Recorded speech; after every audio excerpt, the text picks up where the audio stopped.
Hi hello friends, நாம் இன்றைக்கி பார்க்க போகிறது த காஞ்சூரிங் 3 அப்படிங்கிற மூவி தான். இந்த மூவி ஓரளவுக்கு சூப்பராகவே இருக்கும். எனக்கு தெரிஞ்சு ஹாரர் மூவினா அது இந்த மாதிரி தான் இருக்கணும் அப்படிங்கிற மாதிரி எடுத்திருப்பாங்க. ஹாரர் மூவி யாருக்கெல்லாம் ரொம்ப ரொம்ப பிடிக்கும் அப்படிங்கிறவங்களாம் இந்த மூவியை கண்டிப்பாக செக் பண்ணி பாருங்கள். ஏன்னா அந்தளவுக்கு தரமான ஹாரர் மூவிஸில் இந்த மூவி ஒரு ஒன் ஆஃப் த இடமா பிடிக்கும். ஏன்னா அந்தளவுக்கு நல்லாயிருக்கும். ஹாரர் எலமெண்ட்லாம் ரொம்ப ரொம்ப சூப்பராக பண்ணியிருப்பாங்க. அதுலேயே நம்ம லொரைன் அண்ட் எட்டு, அது போக ஒரு சின்ன பையன் டேவிட்டுங்கிற ஒரு கேரக்டரில் நடிச்சிருப்பாப்புல. அவெல்லாம் பட்டையை கிளப்பியிருப்பாப்புல. அவரோட கேரக்டர் ரொம்ப ரொம்ப சூப்பராகவே இருக்கும்.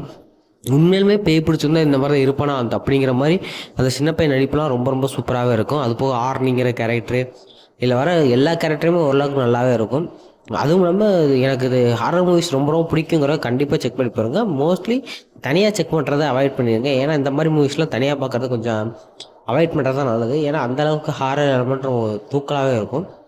காஞ்சூரிங்னு சொன்னாலே ஹாரர் எலமெண்ட் அதிகமாக இருக்கும். அதில் இந்த மூவி ஓரளவுக்கு பெட்டராகவே பண்ணியிருப்பாங்க. நம்ம இந்த படத்தை பற்றி பார்க்குறதுக்கு முன்னாடி இந்த படத்தில் நிறையா விஷயங்கள் சூப்பராக பண்ணியிருந்தாலும் ஒரு சில விஷயங்கள் கொஞ்சம் இதுக்கு முந்தின பாங்களோட ஒப்பிடும்போது கொஞ்சம் இதாக தான் இருக்கும். பட் ரொம்ப ரொம்ப நல்லாவே பண்ணியிருப்பாங்க. இந்த படத்தை பற்றி நம்ம முழுசாக பார்ப்போம். இப்போதைக்கு ஸ்டார்டிங்லேருந்து எண்டு வரைக்கும் என்ன எப்படி நடந்திருக்கு, என்னென்ன சீன்ஸ்லாம் வரும் அப்படிங்கிறத நம்ம தெளிவாக பார்ப்போம். படத்தோட ஸ்டார்டிங்லேயே நம்ம லொரைன் அண்ட் எட் ரெண்டு பேரும் சேர்ந்து ஒரு வீட்டுக்கு போய் அங்கே உள்ள பேயை வரட்டுறதுக்கு ட்ரை பண்ணுறாங்க. அவங்க போய் பைபிள்லாம் படிக்கிறாங்க. ஒரு சின்ன பையனை கூப்பிட்டு வச்சு அவங்க குடும்பத்தில் எல்லோரும் உட்காந்துருக்காங்க. அவங்க முன்னாடி உட்காந்து பைபிள்லாம் படிக்கிறாங்க. பட் எந்த ஒரு இடத்துலையுமே அமானுஷ்ய சக்தி இருக்கிற மாதிரி தெரில. இங்கே எந்த ஒரு பிரச்சனையும் இருக்கிற மாதிரி தெரியலை. சரி, நீங்கள் பையனை கொண்டு போய் தூங்க வைங்க அப்படின்னும் போது, அதாவது நம்ம லொரைனும் எட்டு சொல்லும்போது அந்த இடத்துல டேவிட்டுங்கிற சின்ன பிள்ளைக்கு தான் அந்த மாதிரி பிரச்சனை இருக்குது அப்படிங்கிற மாதிரி சொல்லியிருப்பாங்க. அவனோட அக்காவோட லவ்வர் தான் ஆர்னி. இவனை தூக்கி கொண்டு போய் நான் கொண்டு போய் பார்த்துக்கிறேன் அப்படின்னு சொல்லி அந்த பையனை தூக்கி கொண்டு போய் ரூமில் படுக்க வச்சுட்டு ஆர்னி கீழே இறங்கி வந்துடுவாங்க. எல்லாருமே கீழே இறங்கி வந்துடுவாங்க. அந்த பையன் அந்த இடத்துல தூங்க ட்ரை பண்ணும்போதே அவனை ஏதோ ஒரு விஷயத்தை தடுக்கிற மாதிரி, அவனை ஏதோ ஒரு விஷயம் மிரட்டுற மாதிரி அவன் உணர்ந்து எந்திரிச்சு ஓடி போய் ஒரு டப்புக்குள்ளே உட்காந்துருக்கேன். அந்த டப்பில் திடீர்னு ரத்தமாக ஊற்றுற மாதிரி ஒரு சவுண்டு கேட்டு கீழே இருக்க எல்லாருமே சின்ன பையன் கத்துறையா வாங்க என்னென்னு பார்ப்போம் அப்படின்ட்டு எல்லோரும் ஓடி போய் பார்க்கும்போது சின்ன பையன் ஓரத்தில் உட்காந்துருப்பான். உட்காந்துருக்கும்போது என்னாச்சு டேவிட் அப்படின்னு கேட்கும்போது அவன் கையில் கிடச்ச ஒரு சின்ன கண்ணாடி தூள் எடுத்துகிட்டு வந்து அவங்க அப்பாவை குத்திட்டு மற்ற எல்லாத்தையும் அட்டாக் பண்ண போகும்போது லொரைனும் எட்டு சேர்ந்து அவனை தடுத்து தூக்கி வச்சு அவன் மேலே உள்ள அந்த ஆத்மாவை வெளியேற்றணும். அவன் வெளியே என்னென்னமோ ட்ரை பண்ணுவாங்க. பட் ஒன்றுமே பண்ண முடியாது. அது ஓவர் பவர்டாக இருக்கும். அது எல்லாத்தையுமே தடுக்கும். அங்கே இருக்க எல்லாத்தையுமே தூக்கி போட்டு அடிச்சுக்கிட்டு இருக்கும். அப்போதைக்கு அந்த இடத்துல ஆர்னி, அதாவது டேவிட்டோட அக்காவோட லவ்வர் ஆர்னி போய் அந்த பையன் உடம்புல சக்தியை பார்த்து பேய்கிட்ட பேச ஆரம்பிப்பான். அப்போதைக்கு நம்ம எட்டு சொல்ல இல்லை, அங்கே அந்த பேய்கிட்ட நீ பேச ட்ரை பண்ணாத, விட்டுருன்னு சொல்லுவாங்க. பட் நம்ம ஆர்னி அதை கேட்காம இந்த சின்ன பையனை விட்டுரு, உனக்கு ஒரு உடம்பு தான் வேணும்னா ஏன் உடம்புக்குள்ள வந்துரு, இந்த சின்ன பையனை விட்டு அப்படின்னோன்னு அவன் அந்த டேவிட்டை விட்டுட்டு அது மொத்தமாக ஆர்னி உடம்புக்குள்ள வந்துடும். அப்போதைக்கு அங்கே எல்லாமே சரியான மாதிரி இருக்கும். சரி, ஓகே, சரியாச்சு, டேவிட்டும் சரியாயிட்டா அப்படின்ட்டு நம்ம இவனை, அதாவது நம்ம எட்டை பார்க்கும்போது எட்டுக்கு அடிபட்டுரும். எட்டை கூப்பிட்டு போய் ஹாஸ்பிட்டலில் அட்மிட் பண்ணிடுவாங்க. எட்டுக்கு என்னாச்சுன்னு கேட்கும்போது அவருக்கு நெஞ்சில் சின்ன அட்டாக் ஆயிடுச்சு, அதான் பிரச்சனை பண்ணும்போது லொரைனும் அந்த இடத்துல உட்காந்துட்டு பெரிய பிரச்சனை ஆகிப்போச்சு, என் ஹஸ்பண்டுக்கு இந்த மாதிரி ஆயிடுச்சு அப்படின்ட்டு ஹாஸ்பிட்டல்லே இருப்பான். இப்போதைக்கு இந்த குடும்பத்தில் எல்லாருமே ஓகே, இந்த மாதிரி பேய் போயிடுச்சு அப்படின்னு சந்தோஷமாக இருப்பாங்க. இப்போதைக்கு ஆர்னியும் டெபியும் சேர்ந்து ஒரு இடத்துல இருப்பாங்க. அந்த இடத்துல தான் அவங்க ரெண்டு பேரும் என்ஜாயபுளாக அவங்க வாழ்க்கையை வாழ்ந்துகிட்டு இருப்பாங்க. அதாவது ரெண்டு லவ்வர்ஸ் தான் இருந்தாலும் லிவிங் டுகெதரில் இருப்பாங்க. அந்த ஒரு ரூமில் இருக்கும்போது அவங்களுக்கு கீழே நெய்பராக ஒரு ஆள் இருப்பப்போ அவர் சொல்கிற வேலையில் சின்ன வேலையில் ஒரு ரெண்டு பேரும் செஞ்சுக்கிட்டு இருக்கும்போது சின்ன வேலையில் செஞ்சு கொடுப்பாங்க. அது மூலிமா பணம் கொடுப்பாங்க. அதை வச்சு எல்லோரும் என்ஜாய் பண்ணுவாங்க.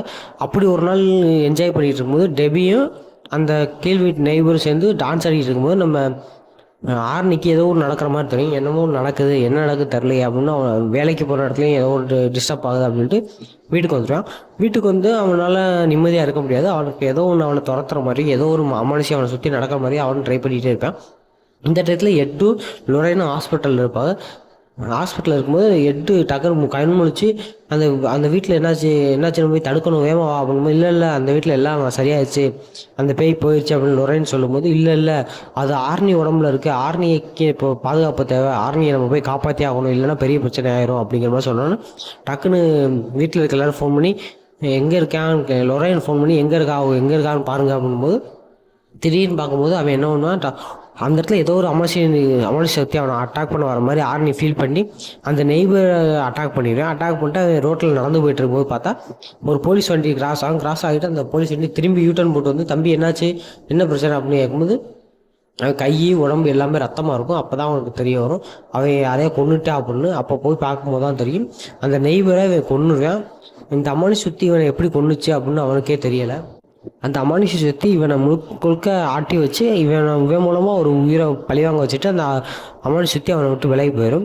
இப்போதைக்கு எட்டு லொரைனும் சேர்ந்து இவனை போய் ஜெயிலில் பார்த்து இவனை பைபிள் படிக்க சொல்லும்போது பைபிள் அவன் படிச்சிடான். ஸோ இவன் மேலே எந்த ஒரு அமானுஷ சக்தி இருக்கிற மாதிரி தெரில. பட் எப்படி இவன் கொலை செஞ்சான்னு தெரில. இவனை எப்படியாவது நம்ம காப்பாற்றியே ஆகணும். கோர்ட்டில் கேஸ் நடந்துட்டு கோர்ட்டில் நம்ம இவன் மேலே தப்பு இல்லைன்னு சொல்லி நிரூபித்து இவனை எப்படியாவது காப்பாற்றணும். அதுக்கு நம்ம என்ன பண்ணோம்னா இவன் வீட்டில் எப்படி என்ன நடந்துச்சு அப்படிங்கிறத நம்ம தெரிஞ்சுக்கிட்டு அது மூலியமாக தான் நம்ம ஆர்னியை காப்பாற்ற முடியும் அப்படின்னு சொல்லி வீட்டில் என்ன நடந்துச்சு செக் பண்ண ஆரம்பிப்பாங்க. அப்போ தான் அந்த பெட்டை காட்டும். நாங்கள் இந்த வீட்டுக்கு முதல் தடவை வரும்போது இந்த பெட்டுமில் தான் அந்த டேவிட் வந்து படுத்தான். அப்போ தான் அவனுக்கு முதல் முறையாக இந்த மாதிரி பிரச்சனை வந்துச்சு அப்படின்னும்போது அந்த பெட்டு இருந்த இடத்த காட்டுக்க அப்படின்னு அந்த இடத்த போய் பார்க்கும்போது அந்த இடத்துல ஏதோ ஒரு தீப்பட்ட மாதிரி ஒரு இடத்துல இருக்கும். இது என்ன அப்படி கேட்கும்போது தண்ணி பட்டது அப்படின்னு சொல்லுவாங்க. தண்ணி பட்டது அப்படி ஆயிருக்காதே அப்படின்னு நம்ம லொரைன்னு கேட்கும்போது, இல்லையே தண்ணி பட்டனால தான் அப்படி ஆச்சுறாங்கன்னு நினச்சோம், இல்லை இது கீழே என்னமோ இருக்குது, வாங்க என்னென்னு போய் பார்ப்போம் அப்படின்ட்டு வீட்டுக்கு கீழே அண்டர் கிரவுண்டில் போய் பார்க்கும்போது அந்த இடத்துல சூனியம் வச்சு ஒரு ரத்த இதுக்கெல்லாம் வச்சு எலும்புக்குள்ளே வச்சுருப்பாங்க. இந்த சூனியத்தை யாரோ தெரிஞ்சே உங்கள் குடும்பத்துக்கு வச்சுருக்காங்க, அதுதான் உங்களை இந்த மாதிரி பண்ணியிருக்கா அப்படின்னு சொல்லிட்டு இதை யார் மூலியமாக தெரிஞ்சுக்கலாம் அப்படின்னு கேட்கும்போது ஒரு ஃபாதருக்கு ஞாபகம் வரும். இந்த ஃபாதர் ஏற்கனவே நம்மளுக்கு ஹெல்ப் பண்ணியிருக்காரு, இந்த கேஸ்லேயே அவர் நம்மளுக்கு ஹெல்ப் பண்ணுறதுக்கு வாய்ப்பு இருக்குது. இப்போ ஸோ அவர்கிட்ட போய் நம்ம இந்த ஹெல்ப் கேட்போம் அப்படின்ட்டு அவர்கிட்ட போய் இதை பற்றி கேட்கும்போது அவரும் இந்த மாதிரி விஷயத்த அதிகமாக பார்த்ததில்ல, பட் இதுக்கு முன்னாடி இந்த மாதிரி விஷயங்கள் நான் நிறையா பார்த்துருக்கேன், ஸோ அதை பற்றி நான் உங்களுக்கு சொல்கிறேன் அப்படின்னு அந்த மாதிரி விஷயங்கள்லாம் ஒரு சில விஷயங்கள் சொல்லுவார். அதையும் கேட்டுட்டு நம்ம லொரைன் அண்ட் எட்டு மறுபடியும் வீட்டுக்கு வந்துடுவாங்க.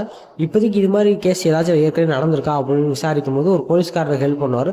நீங்கள் இந்த மாதிரி விஷயத்த சொல்லும் போது தான் எனக்கு ஒரு ஆர்வம் வருது. ஒரு பொண்ணு கேஸ் இந்த மாதிரி நடந்துச்சு, அதில் ஒரு பொண்ணு இறந்துட்டா, இன்னொரு பொண்ணு இது வரைக்கும் கிடைக்கவே இல்லை, 6 மாதம் ஆச்சு, அவளோட பாடி கூட எங்களுக்கு கிடைக்கல அப்படிங்கும்போது, சரி நாங்கள் உங்களுக்கு ஹெல்ப் பண்ணுறோம், நாங்கள் உங்களுக்கு ஹெல்ப் பண்ணால் நீங்கள் எங்களுக்கு அந்த கேஸை பற்றி முழு விவரம் கிடைக்கணும் அப்படின்னு சொல்லுவோம். சரி ஓகே, நாங்கள் 6 மாதமாக தேடியே எங்களால் கண்டுபிடிக்க மாதிரி நீங்கள் உடனே கண்டுபிடிச்சிருவீங்க, பரவாயில்ல நீங்கள் கண்டுபிடிச்சினா அந்த கேஸை பற்றி விவரத்தை நான் உங்களுக்கு தரேன் அப்படின்னும்போது, சரி ஓகே வாங்க அப்படின்னா ஃபஸ்ட்டு அந்த போலீஸ்காரே உங்களை நம்ப மாட்டான்.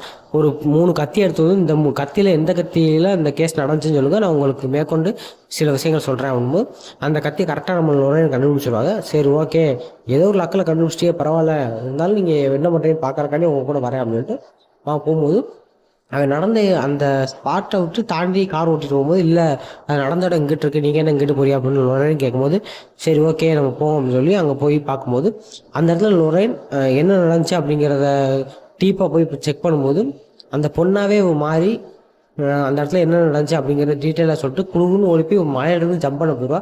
அந்த இடத்துல டபாக்கர் நம்ம போய் லொரைன் நில்லு அப்படின்னு நின்றோம். அந்த இடத்துல ஏதோ இருக்குது, இந்த தண்ணிக்கல்ல ஏதோ இருக்குது, தண்ணிக்கல்ல தான் அந்த பொண்ணோட உடம்பு இருக்குது கண்டுபிடிக்க போகும்போது எல்லோரும் சேர்ந்து கண்டுபிடிப்பாங்க. அப்போ தான் தெரியும் ஒரு பொண்ணுக்கு, இந்த பொண்ணுக்கும் யாரோ சூனியை வச்சு அந்த பொண்ணை இந்த மாதிரி பண்ண விட்டுருக்காங்க. பண்ணிவிட்டு அந்த பொண்ணுக்கு உண்மையான இது வந்தோன்னே, நினைவு வந்தோன்னே அந்த பொண்ணு என்ன பண்ணுறோன்னு தெரியாமல் இந்த மலையிலிருந்து குச்சி சூசைட் பண்ணிக்கிட்டா. இந்த தண்ணிக்கல்ல இருக்கிறனால தான் இது வரைக்கும் உங்களுக்கு எந்த ஒரு இன்ஃபர்மேஷனும் கிடைக்கல அப்படின்னும் போது அவங்க இறங்கி தேடி பார்க்கும்போது அதே மாதிரி அந்த பொண்ணோட உடம்பு கிடச்சிரும். அதுக்கப்புறம் அந்த கேஸோட விவரங்கள் எல்லாத்தையும் வாங்கிட்டு இது என்ன நடந்துச்சு எப்படி நடந்துச்சுன்னு சொல்லி விசாரிக்கும் போது அதே இந்த டேவிட்டுக்கு நடந்த மாதிரியே இந்த விஷயம் நடந்திருக்கும். இது எப்படி நடந்துச்சுன்னு தெரியல, இது யார் பண்ணான்னு நம்ம கண்டுபிடிச்சாகணும் அப்படின்ட்டு கண்டுபிடிக்க 2 பேரும் சேர்ந்து ட்ரை பண்ணுவாங்க. அப்போதைக்கு நம்ம எட்டுக்கு ஏதோ ஒரு விஷயம் நான் வரும், என்னடா எனக்கு ஏதோ ஒரு விஷயம் தெரிய வர மாதிரி இருக்குது, என்னை ஏதோ ஒரு விஷயம் தாக்குற மாதிரி இருக்குது அப்படிங்கும்போது, சரி ஓகே நம்ம 2 பேரும் சேர்ந்து அந்த பொண்ணோட உடம்பு பற்றி போய் தெரிஞ்சுக்குவோம் அப்படின்னு சொல்லிட்டு எட்டும் லொரைன்னு சேர்ந்து அந்த பொண்ணோட பாடியை பார்க்க போவாங்க. அந்த இடத்துல போய் பாடியை பார்க்க போகும்போது அந்த இடத்துல உள்ள பாடியை தொட்டு பார்க்கும்போது என்ன நடந்துச்சு அப்படின்னு பார்க்கும்போது தான் அந்த சூனியக்காரியை பற்றி அவளுக்கு விவரம் தெரிய வரும். அந்த சூனியக்காரிக்கு லொரைனை பற்றியும் விவரம் தெரிஞ்சிடும். ஸோ லொரைன் நம்மளை கண்டுபிடிச்சிட்டா அப்படின்னு சொல்லிட்டு லொரைனோட வீட்டுக்கும் அவள் போய் அட்டாக் பண்ணுறதுக்கு ஐடியா பண்ணுவான். இது தெரிஞ்சு ஐயோ நம்ம இருக்கிற இடத்த அவள் கண்டுபிடிச்சிட்டா, அவள் இருக்கிற இடம் ஒரு அண்டர் கிரவுண்ட் ஏரியா தான், அது தண்ணி இருந்த ஏரியாவை மாதிரி இருந்துச்சு, ஒரு ட்ரெயின் போகிற சவுண்ட்லாம் கேட்டுச்சு அப்படின்னு நம்ம லொரைன் எட்டுக்கிட்ட சொல்லும்போது சரி ஓகே என்ன நம்ம கண்டுபிடிப்போம் அப்படின்னு சொல்லி வீட்டுக்கு வந்துடுவாங்க. வீட்டுக்கு வந்தோன்னே அந்த இடத்துல திடீர்னு பார்க்கும்போது ஏதோ ஒரு விஷயம் தப்பாக இருக்கே அப்படின்னு நம்ம வீட்டில் யோசிச்சுக்கிட்டு இருக்கும்போது நம்ம எட்டுக்கு என்ன பண்ணுறான்னு தெரியாது, எட்டை சுற்றி ஏதோ அமானுஷமாக நடக்கிற மாதிரி வரும். ஒரு கத்தி எடுத்து தன்னை ஒய்ஃப் லொரைனே குத்த போயிடுவாப்புல. அங்கே உள்ள மற்றவங்களாம் சேர்ந்து தடுத்துருவாங்க. என்னாச்சு அப்படின்னு கேட்கும்போது, இல்லை ஏதோ தப்பாக நடந்திருக்கு, என்னன்னு பார்க்கணும் அப்படின்னு கீழே போய் பார்க்கும்போது ஒரு ஜாரில் இருந்த ரோஜா பூலாம் கருகி போயிருக்கும். இங்கே யாரும் வந்தாங்களா, எதுவும் நடந்துச்சா அப்படின்னு அங்கே உள்ள எல்லார்ட்டும் விசாரிக்கும்போது, இல்லையே அவங்களும் சரி இந்த ரோஜா பூ எப்படி இங்கே வீட்டுக்கு வந்துச்சு அப்படின்னு கேட்கும்போது, நீங்கள் வெளியே போனப்போ ஒரு கொண்டு போய் கொடுத்துட்டு போனாங்க. சரி ஓகே என்னாச்சு அப்படின்னு அந்த ரோஜா பூ எடுத்து பார்த்துட்டு கீழே பார்க்கும்போது, அந்த எட் டேவிட் வீட்டில் கிடைச்ச அதே பொருள் எல்லாமே இவங்க வீட்டில் கிடைக்கும். ஸோ இவங்களுக்கும் யாரோ சூனி வச்சிருக்கா அப்படிங்கிறத கண்டுபிடிச்சிட்டு, அவள் வந்துட்டு நம்மளை கண்டுபிடிச்சிட்டா, நம்ம அவளை நெருங்கிட்டோங்கிறத தெரிஞ்சு தான் அவள் நெருங்கி வந்துக்கிட்டு இருக்கா, நம்ம எப்படியாச்சும் அவள்கிட்ட இருந்து தப்பிக்கணும் அப்படின்னு நம்ம டேவிட்டையும் காப்பாற்றணும், ஆர்னியும் காப்பாற்றணும், இல்லைன்னா இது பெரிய பிரச்சனை ஆயிரும் அப்படிங்கும்போது, இப்போதைக்கு நான் போய் இதை பற்றி இந்த ஃபாதர்கிட்ட கேட்டு இந்த ட்ரீட்டில் பற்றி கேட்டு வரேன் அப்படின்னு சொல்லிட்டு, அந்த இதுக்கு முன்னாடியே இந்த விஷயத்தை பற்றி கேட்ட அந்த ஃபாதர் வீட்டுக்கு கிளம்பி போவான். அந்த ஃபாதர் வீட்டுக்கு கிளம்பி போனதுக்கப்புறம் அவங்க போய் அந்த ஃபாதர்கிட்ட ஒவ்வொரு விஷயமாக கேட்டுக்கிட்டு இருப்பான். இதே நேரத்தில் இந்த பக்கம் அவன் சொன்ன இடம்லாம் எங்கெங்கே இருக்குதுன்னு நம்ம கண்டுபிடிப்போம் அப்படின்னு சொல்லிட்டு எட்டும் அவனோட ஃப்ரெண்டும் சேர்ந்து ஒவ்வொரு இடமா தேடி கண்டுபிடிப்பாங்க. எங்கே இருக்குது இந்த ட்ரெயின் சவுண்ட்லாம் கிடச்சி தண்ணிலாம் சொட்டுற சவுண்டு கிடச்சின்னு சொன்னாலே லோரேன். ஸோ அது எங்கே இருக்குன்னு நம்ம கண்டுபிடிப்போம் அப்படின்னு தேடி பார்க்கும்போது தான் இது இந்த ஏரியா ஆறு போகிற ஏரியா, வாட்டர் ஃபால்ஸ் உள்ள ஏரியா அப்படிங்கும்போது தான் அவனுக்கு டவுட் வரும். ஐயோ வாட்டர் ஃபால்ஸ் இருக்க ஏரியா, ஐயோ நான் போய் ஆகணும் அப்படின்ட்டு விக்குன்னு ஒரு கார் கீ எடுத்துகிட்டு அவனோட மாத்திரையை அங்கேயே வச்சுட்டு போயிடுவான். ஏற்கனவே மாத்திரை வீட்டில் வச்சுட்டு போய் தான் பிரச்சனையே ஹாஸ்பிட்டல் வரைக்கும் போக வேண்டியிருச்சு. அந்த மாத்திரை இங்கேயே வச்சுட்டு குழுகுன்னு ஓடி போவான். அதே நேரத்தில் நம்ம லொரேனை காட்டுவோம். லொரேன் அந்த ஃபாதர்கிட்ட இந்த மாதிரி பிரச்சனை ஆகிட்டு இருக்கு, என்ன பண்ணுறதுன்னு தெரில, எங்களுக்கு நீங்கள் ஏன் ஹெல்ப் பண்ணணும் அப்படின்னு கேட்கும்போது, இல்லை இதுக்கு நான் ஹெல்ப் பண்ண முடியாது, பட் உங்களுக்கு நான் என்னால் முடிஞ்ச உதவியை நான் பண்ண ட்ரை பண்ணுறேன். எவ்வளவோ நான் நல்ல விஷயங்கள்லாம் பண்ணியிருக்கேன், எவ்வளவோ அமானுஷ விஷயங்கள் நான் சரி பண்ண ட்ரை பண்ணியிருக்கேன், பட் அந்த விஷயங்கள் எதுவுமே என்னையே காப்பாற்றலை. இன்றைக்கி நான் இந்த சூழ்நிலையில் வந்து நிற்கிறேன் அப்படிங்கும்போது நம்ம லொரேனுக்கு இவர் எதை பற்றி பேசுகிறாரு என்ன சொல்கிறாருன்னு தெரியல. ஒரு மாதிரி முழிச்சு போய் நிற்பான். அப்போதைக்கு அங்கே உள்ள ஒரு ஆல்பத்தை எடுத்து, என் குழந்தை ரொம்ப வருஷம் கழிச்சு எனக்கு குழந்தை பிறந்துச்சு, குழந்தை பிறந்தப்பே அவங்க அம்மா இறந்துட்டா, அதனால் நான் என் குழந்தைக்கு ரொம்ப பாசம் கொடுத்து ரொம்ப இதாக வளர்த்துக்கிட்டு வந்தேன், பட் ஒரு குறிப்பிட்ட வயசுக்கு அப்புறம் தான் அமானுஷ விஷயங்களை பற்றியோ இந்த மாதிரி பின்னி சூனியை பற்றியோ அதிகமாக இருக்கா அப்படிங்கிறது எனக்கு தெரிய வந்துச்சு அப்படின்னு சொல்லிட்டு இருக்கும்போதுமே நம்ம லொரேன் அந்த இதை ஆல்பத்தை திரும்பி பார்க்கும்போது தான் தெரியும், இவ அந்த கனவுல பார்த்த அந்த பொண்ணும் இவளும் ஒன்று தான். ஸோ இவ தான் அந்த சூனியக்காரி அப்படிங்கிறது தெரிஞ்சுட்டு, இதையே நீங்கள் என்கிட்ட முன்னாடியே சொல்ல அப்படிங்கும்போது, நான் ஒரு ஃபாதராக ஜெயிச்சிட்டேன், பட் ஒரு தகப்பனை என்னால் ஜெயிக்க முடியலை, நான் தோத்துட்டேன், நீங்கள் இருக்கிறது அவளுக்கு தெரிஞ்சிருக்கும், அவள் நேரம் அவளை தேடி வந்திருப்பா, நீங்கள் இந்த வழியாக போவேணா இந்த வழியாக இறங்கி போயிரு அப்படின்னு சொல்லி ஒரு ஷார்ட் ரூட்டை காட்டுவான். அவன் காட்டிட்டு அந்த கதவை மூடும் போது அவளோட பொண்ணு வந்துடுவாள். பொண்ணு வந்து என்னை விட்டு நீ இது மாதிரி செய்யாதா அப்படின்னு சொல்லும்போது டக்குன்னு அவன் வந்து தந்தைன்னு கூட பார்க்காம கழுத்தறுத்து அவனை கொண்டுவான். கொண்டோன்னு அவன் இறந்ததுன்னா நம்ம லொரேன் கீழே போய் தப்பிச்சு போக எவ்வளோ ட்ரை பண்ணுவான். இதே நேரத்தில் நம்மளோட இந்த வீட்டை கண்டுபிடிச்சி இங்கே வந்துடுவான். இவன் தான் அந்த பிரச்சனை காரணம் அப்படிங்கிறத கண்டுபிடிச்சி எட்டு வந்து நம்ம லொரேனை காப்பாற்றுறதுக்கு இந்த இடத்துக்கு வந்துடுவாப்புல.